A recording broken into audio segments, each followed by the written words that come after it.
Lankan గాలబెట్టొచ్చిన హనుమంతుడు సంజీవని మూలికున్న కొండనే ఎత్తుకొచ్చిన బజరంగ బలుడు యోధులకే యోధుడు మహావీరుడు అపర రామభక్తుడు ఆంజనేయుల వారు అటవీ శాఖ భూములు ఆక్రమించిండు అని నోటీసులు పంపిరు తెలంగాణ ఫారెస్టోలు.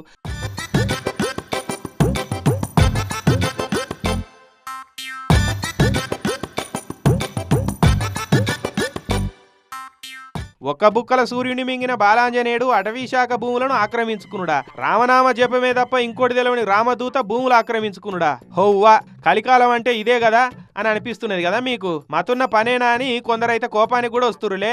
మీరెంత కోపానికి వచ్చినా ఇది నిజమే. కొండగట్ట అంజన్న దేవస్థానం కోడిమేల రిజర్వ్డ్ ఫారెస్ట్ జాగాలున్న 6 ఎకరాలు ఆక్రమణ చేసి ఆఫీసులు భక్తుల గెస్ట్ హౌజులు కట్టిరని తెలంగాణ ఫారెస్ట్ డిపార్ట్మెంట్ వాళ్ళు దేవస్థానం వాళ్లకు నోటీసులు పంపిరు. ఇక ఇదే ముచ్చటను పోయి అంజన్న దేవస్థానం వాళ్ళని అడిగితే అటవీ శాఖ వాళ్లకు అతిక తెలివి ఎక్కువైపోయి జంగిల్ చేస్తురు.